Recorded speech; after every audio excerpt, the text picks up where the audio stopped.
チキラドテジョンです。今回はクライニングからやっていきたいと思います。4日目ですね。42対43ということでね、負けてしまうというところで、結構ね、前回取るのは、大体これぐらいのスコアになってるかなって環境なんですけど、対戦相手の方もね、43点といい前回が多かったんじゃないかなというところでしたと。シンプルな3ミスでの敗北というような形ですかね。早速やっていきたいと思います。はい、というわけでやっていきましょう。水さんからルートライダー、ラッシュ、インビジブルが2つあるというところで、クエイクも2発採用。ジャイアントアローを当てて突破するような形になってくるのかな。まずはウィズと、そしてスケルトンの呪文プラス、いろんなものが出てきましたね。キングをまずは入れていくような形になりそうです。ここはポイズンも使って、いいですね。一瞬で吹き飛んでいきました。さあ、中央クエイク入れてからインビジブルターへし折っていく。いいですね。なんか結構呪文ターを折る形のルートライダーラッシュをよくやってるイメージがあります。さあ、ここからルートライダーラッシュスタートしていきました。ロイヤルチャンピオンもつけていく形。ちょっとね、気をつけないとね、ロイちゃんの方が先行しすぎてしまって、ターゲットをね、一人で受け続けるっていうことがならないように気をつけたいところなんですけど、いい形で今は同時並行進むことができている。さあ、穴開けでクイーンの方も外周いるんですけど、これはトルネードもあって、クイーン側の方にルートライダーパートも合流すると、穴開けがそうすると恩恵受けれそうかなと思ったけど、穴開く前に先に外に穴開いてるのに気づいたクイーンがそちらに流れていきました。逆サイドの方に進んだらそれはそれで非常に強かったなっていうところですけど、キングのね、剥き出しになったので、そっちはそっちで完結と。これ非常にいい流れじゃないですか。ルートライダーの後ろにロイヤルチャンピオンとクイーンがついて、バルキリーもまだ大量に残ってますね。フリーズ2発も残っている状況。素晴らしい。ラストもフリーズ重ねて、全開と。めちゃめちゃ強いですね。いい形すぎる。さあ、ニャロメ。こういうタウン孤立のインビジブル配置っていうのもちょくちょくあって、ロイヤルチャンピオンのインビジブルタワーで守りたいみたいなイメージなのかな。ロイちゃんで突っ込んでくる形を、初手このインビジブルターンのおかげで最初のエレブ突っ込むの厳しいでしょう。反対はグランジオがあって、逆サイドはヒーロープラスのシングラリティがあってっていうところなので、エレクトロブーツを防ぎたいっていうのが目的の配置なのかなと思うんですけど、クランリーグとかはね、もちろん配置を選べるので、そういった配置は逆にね、エレクトロブーツでの削りを初手する戦術ではなくて、こういうような、また違った戦術でね、対応していくっていうところですね。ここはファイヤーボールプラスのクエイクで一区画まずは見ていくような形。反対サイドはシューター使っていきますと。ストライカー当てて。ロケバルまで入れることで、これそうですね。さあ、ストライカーラッシュ。まだストライカー2体手元に残ってて、結構多めに持ってきてるのは偉いですね。ヒーローウォークみたいな感じの戦術はやっぱりユニットのワック数結構余裕が生まれることが多いので、これシューターいいね。インビジブルター、シューターで解除が一旦できますね。はい。さあ、ババキンたちが下から出て、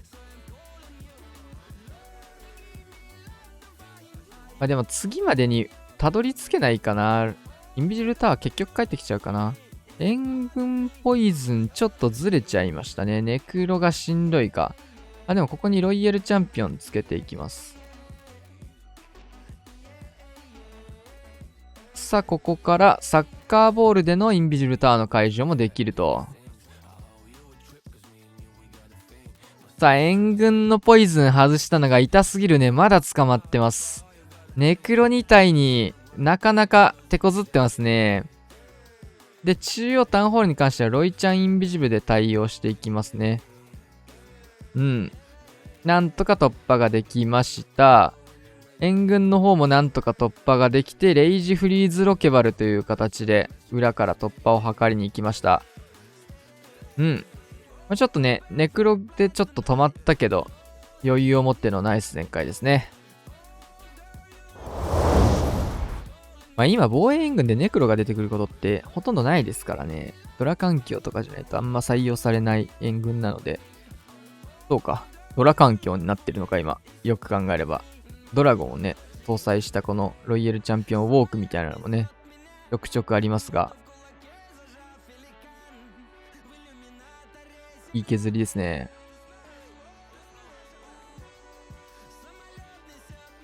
あとはこのエレクトロブーツで突っ込んでる形のロイヤルチャンピオンに対して、ネクロぶち当てることができれば、それもそれでだいぶ時間取れますからね。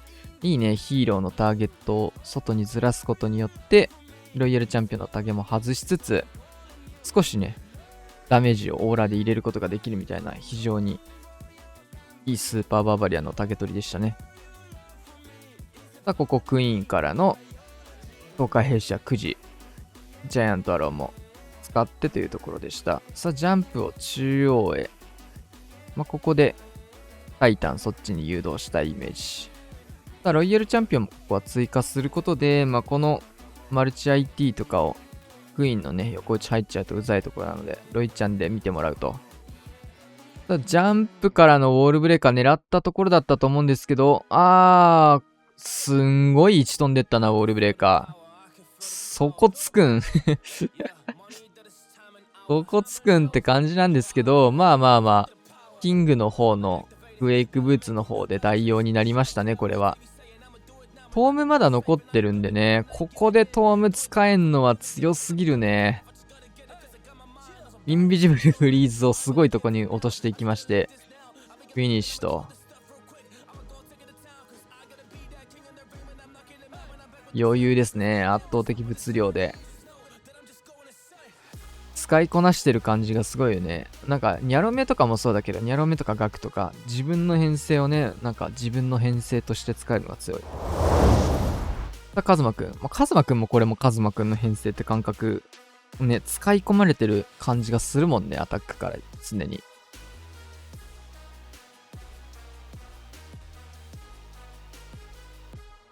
まずはオデヒースタート。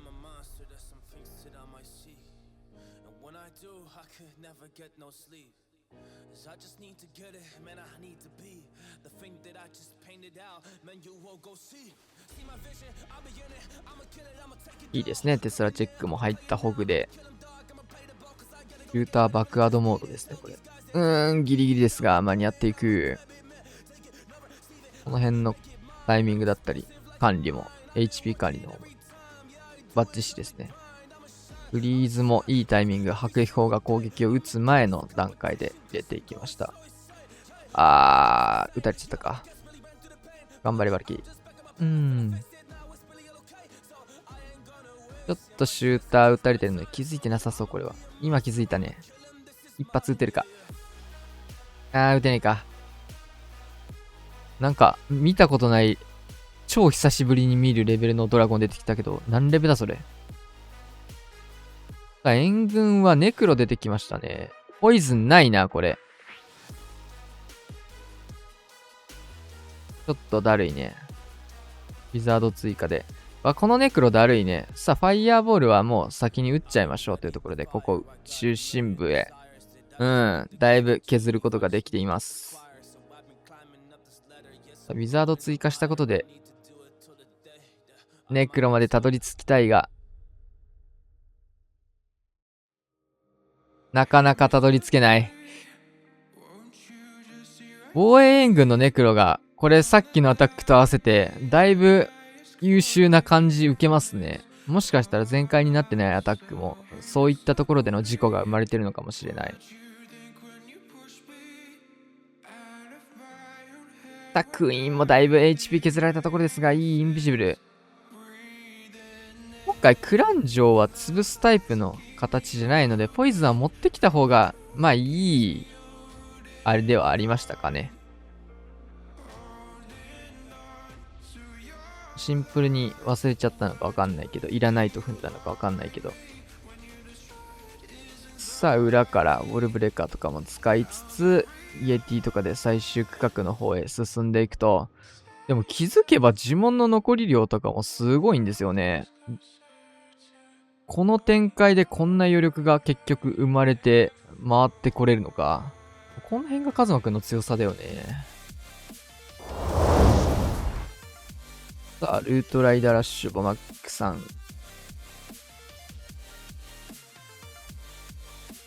まずはロイちゃん使ってというところ。テスラ生えてくれたので、まっすぐ進むことができそうですね。さあ、テスラもこれ範囲ダメージで勝手に折れていくような形。モリス殴ってるだけでテスラが折れるのはありがたいですよね。さあ、マルチアーチャーターンも削りまして、援軍とかも見えまして、これネクロになりそうかな。ここもインビジブル使って内側の方向へ。タイタン強いっすね、こういう時。援軍処理まで行くんだ。そういう使い方ならマルチ IT 隠して奥まで歩かせた方が良かったかもね、これ。このマルチ隠せば奥のマルチ行って、そこで範囲でネクロとかも潰せたんじゃないかな。かつダメージもより入った。でもそのマルチは折れなくなるから、手前のマルチが折れない分、でもこっちにダメージ入って、結構そっちの方が良さげではあったかな。これでもね、やりながらライブで、ね、今なら外からね、そういう判断できるけど、なかなか難しいよね。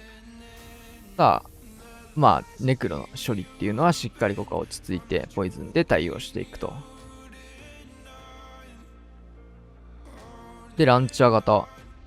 モマックさん、ランチャーの採用率高いっすね。今ね、あんまり使われてる兵器の方ではないんですけど、ランチャーの使用率が高い。キングのための道を作りつつ、インビジブルタワーの解除ができてる状況。ただちょっとキングの狙いたいところがあんまりなくなっているので、壁を殴ってはいきましたが、ここからルートライダーラッシュ合流していくような流れになります。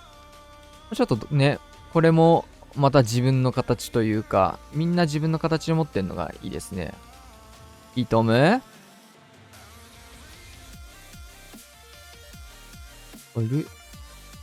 初手削り系のやつから自分の形持ってくみたいなのは結構ね、突ウィズの時とかにもあったもんね。星さんとかも結構、突ウィズの自分の形持ってたけどね。いや、強いな、これタイタン。タイタンじゃないわ。エレクトロブーツ。このテスラにダメージ入ってんのやばいって。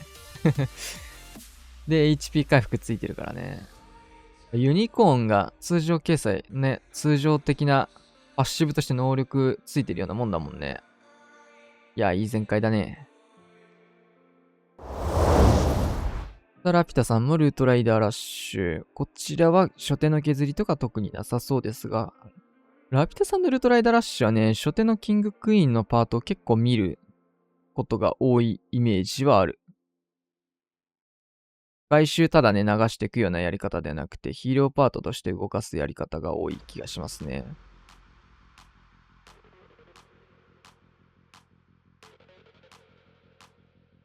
今のはテスラチェック兼、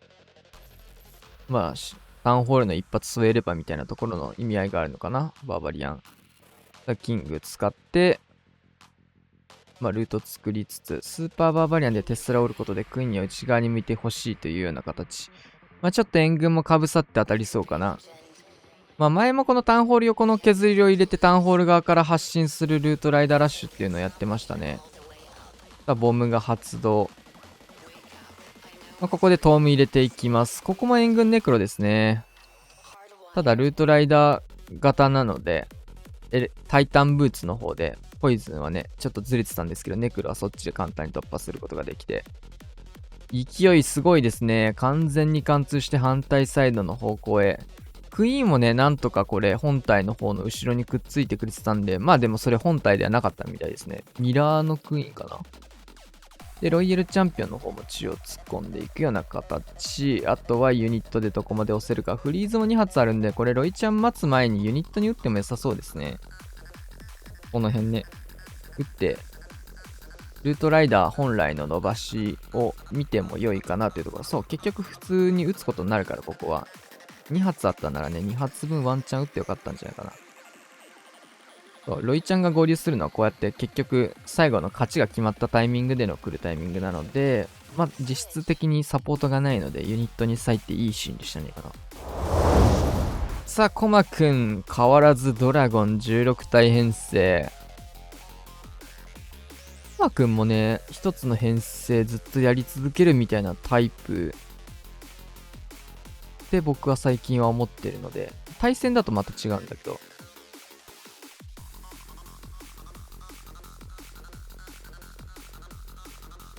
リクスケ出ますが、なかったようなもん。むしろヒーローパートに置いてあってほしい。ロイちゃんパートにあってほしいもんな、もはや。これ中央には向かってくれないですね。サイドカットは特に入れてないので、サイドカットできるようなユニットは持ってきてないしね。なんとか向かってくれて、もうこれもうインビジブルだけで、とりあえずね、これでなんとかするみたいな感じだもんね。もう出たとこ、動いたとこをとりあえずインビジブルかけまくるみたいな使い方なので、さあ、ネクロ出てきました。さあ、援軍出てきましたが、タイタンの方で、エレクトロブーツの方で処理をすることができつつ、こういった時にアイゴレ寄せれないとか結構欠点な気がするけどね、このドラゴンしか持ってきてない。そう、アイゴレ潰れちゃったでしょ。まあ、ブーツのオーラダメージの方でアイゴレがね、直接殴った分と合わせて処理ができちゃいました。さあ、オーラダメージ、ちょっと上の龍炎砲外れて間に合うか。折れた。いや、だいぶ削れたな、これも。突撃艦に切り替えましたね。前の対戦でやってた時は、これ突撃艦でタウンホールこういう区画ね、ケアしてみたいなやり方で取ってましたね。呪文の数がね、少ないんで、実質呪文であるこのトームっていうのと、タウンホールのところやっぱどうしても呪文は必要に、なってくるところなんでね。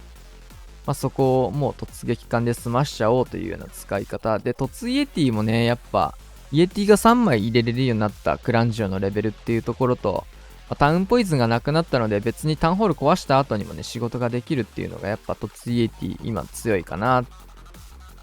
今というか、突イエティが16の頃よりもタウンホールに投げれるメリットがあるよねっていうような感じですかね。すごい量のドラゴン残りましたね。もう出たとこ勝負でロイちゃん動かしてこんだけ残るみたいな形で、お手軽編成の一つとしてね、なりそうですね。難易度的なところで言ってもね、多少、この初手さえできちゃえば、難しいところはね、ドラゴンパートでそんなにないからね、とりあえず出してみたいな感じなので。で、ホッサンも同じような編成なんだけど、ホッサンの方では少し細かいユニットをちょくちょく入れてというところですね。で、ホッサン結構ね、10日弊社型を採用してることが多いイメージですね。物量が単純に多くなるよね。インドラとかアイゴレ、ベビドラとかね、細かいアーチャーとか、スーパーバーバリアンも1体だけ積んでるっていうところで、いいね。こういったところ、ほら、タイタンブーツの、エレクトロブーツの能力を使うことで、しかもこのアイゴレ当たらないようなこのアーチャープラスのインビジブルロード、うますぎるこれ。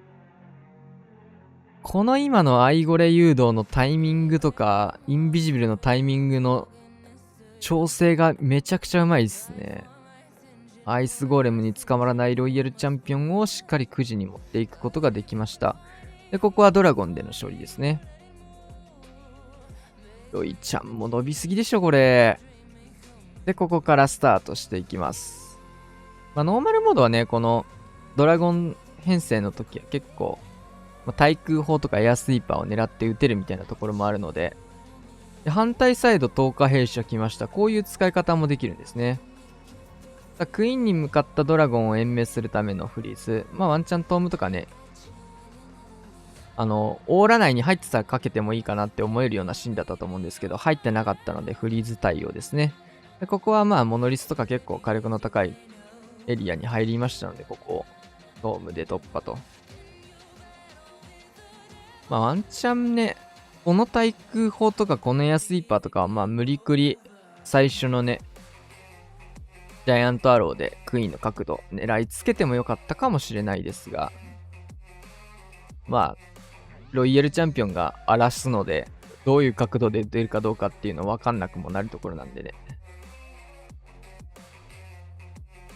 さあ、ここ終点でのこのガゴプリスキル発射、異常にいいですね。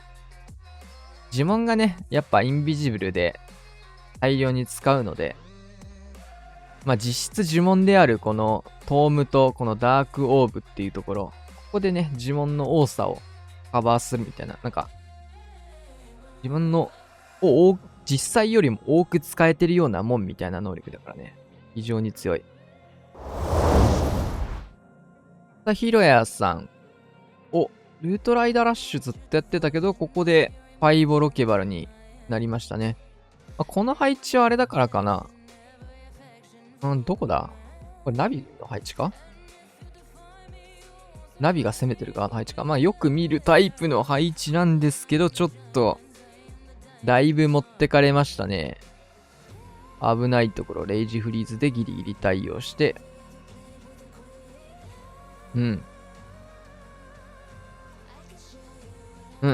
テスラ出たところ、しっかりここは。インビジブル誘導。クエイク使って、タウンホール周りの施設を削っていきました。ヒーラーが範囲入らない形。1個前のね、打ってあった跡地にたどり着いたのでダメージは入りましたが。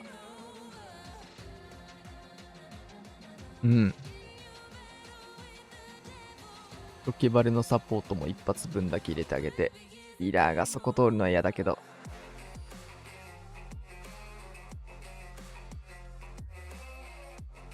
10日弊社外周からのキングクイーン展開。こういうことをさ、昔やろうと思ったら、なんかウォールブレーカーで無理くり綺麗にここ開けるか、ジャンプを使ってあげるみたいな選択だったんだけど、今はこれがね、キングのクエイクブーツでできるっていうのが強いんですよね。これあれか。先月、ヒロヤさんが攻めてたんだな、この配置。なんか、クイーンにキング壁越しに殴られて、で、これ、ヤッタくんだったかな？ちょっと誰かわかんないけど、前も同じような攻めをしてたのを解説したことがありますね。で、ロイヤルチャンピオンに関しては3時からインビジブル使いながらクイックブーツ。さあ、リックスケはもはや打つ必要がないんですけど、打っていくと。リクスケじゃあリクスケじゃない、ポイズン。リクスケにポイズン当てたんですけど、なんかポイズンはそうだね。多分反射で打っちゃったのかもしれないけど、このガゴプリ合わせた方が今はベターかもしれないですね。ナイス旋回。どうせ使わないでしょみたいな意味合いもあったかもしれないんだけど、ユニットの残り量的にもね、全然余裕の展開が作れてたので。さあ、スミス、ルートライダーラッシュ、まずはロイヤルチャンピオンでの削りから入っていきます。ちょっとそのルート上だと、ボムっちゃうな。ドカーン。なんかちょっと、微妙な当たり方になりましたね。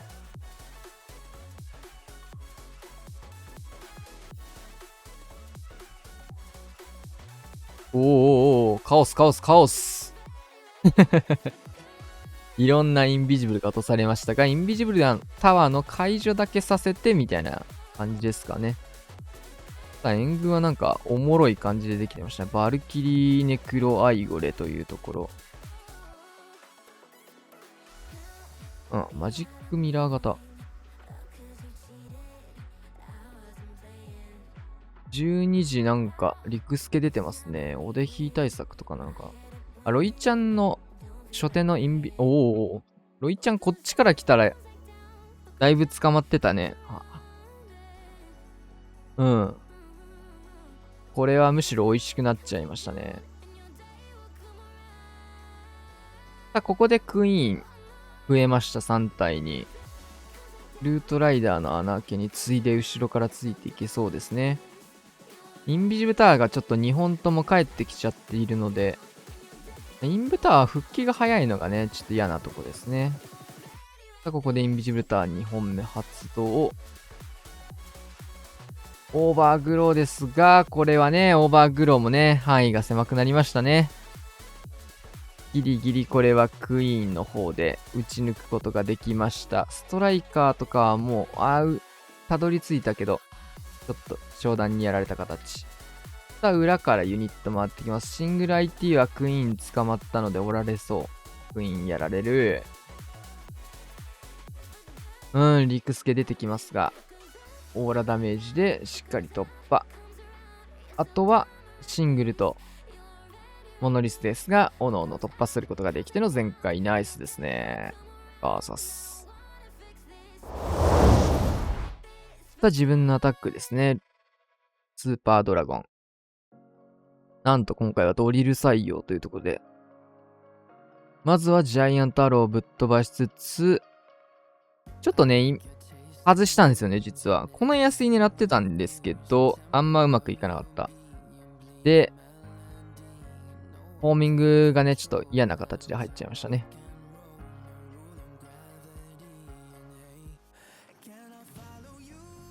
はい。で、回収して反対サイド。で、まあ真ん中スーパードラゴンで行くプランなんですけど、まあこのモノリスが邪魔なのと、シューター特にね、刺さるところがないんですよ。対地クロスが全面効いててタウンホールがあるっていうところなので。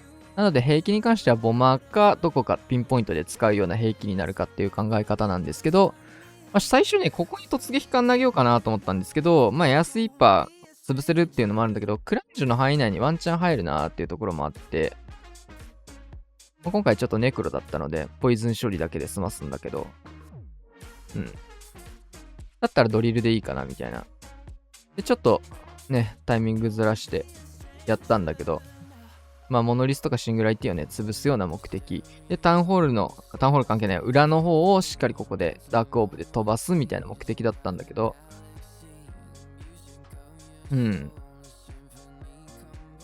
対空砲のところにこれは、プラスアルファで飛べばいいなと思ってたドリルだったので、しっかりこのロケバル飛ばすことはできてるって感じなんだけど、ちょっとどうだろうな。そんなにうまくいった感覚はないけど、ユニットの強さっていうのを活かせるようなプランニングにはなってたかなっていう感じかな。このね、ギガボムでこのレイジのクイーンのところの位置にね、飛ばしてくれたのありがたかったんだよね。さあ、トルネードも解除することができました。スーパードラゴンのユニットのスペックが結構高くて、圧に使っても強い。数も結構少ないんだけど、突破ができちゃう。言うて3体いたら120枠残ってるわけだからね、これ。冷静に。さあ、フリーズから能力とかいろいろ使って、もうほぼ勝ち確の状況なんでね。って感じです。はい。そうなんだよな。1体40億って考えると、これ結構残ってんだよな、ユニット。さあ、ラスト、チャオさん。ルートライダーラッシュ。オーバーグローではなくヒールを採用する形ですね。この辺もね、配置に合わせて、呪文の使い分けっていうのをできるといいですね。ヒーリングトーンプラスのヒールの呪文の採用。ドルイド採用なのでですっていう理由かなと思います。ヒーラーではなくて、ドルイドが採用されてるので、終盤の回復量のサポートにヒールの呪文を割くっていうところですかね。で、オーバーグローの必要性っていうのが、タウンホール爆破がなくなったことで必ずしも持っていくような呪文ではなくなったっていうところもありますね。こういったところにね、ヒールを合わせて打ってあげてるんだけど、今までだったらタウン爆破があるのでね、この、オーバーグローとか割いていくようなシーンなんだけど、そこまでする必要がなくなったっていうところ。ロイヤルチャンピオンがね、シングル IT 捕まってたので能力咲かされるんですけど、もうどんどん勢いでぶっ飛ばしていくと。チャーさんのルートライダーはね、ここまでずっと見てても、今までのタウンホール16の頃からのオーソドックスなやり方っていうところで、見てても逆に新鮮ですよね。懐かしいし、逆に新しいみたいな。新しくないんだけどね。不思議な感覚になります。ただ終盤とはいえ解け始めて、これが16の頃との違いかな。やっぱシンプルにね、大砲アーチャータワーが減ってマルチアーチャータワー長弾大砲の数が増えたことで、ルートライダーからするとね、HP も高く困る部分っていうところが増えてきたところかな。よりハイダメージのものが増えたというところで、だいぶ自利品な全開にはなりましたが、ナイスですね。はい、というわけでね、4日目まで終わりまして、ちょっと敗北をしてしまったというような形です。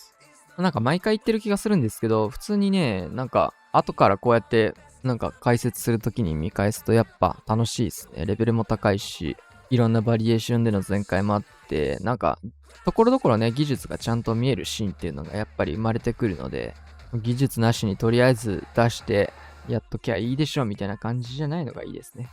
多少そういった部分もね、あって全開取れる環境ではあるんですけど、だいぶその比率は減ったかなっていうところで、17もね、ある程度環境が定まってきたところでのプランリーグというところで、お互いにね、いい全開っていうのが増えたようなリーグになってるかなと思います。というわけでね、今日はこんな感じで終わりましょう。チャンネル登録、高評価お願いします。また次の動画でしましょう。さよなら。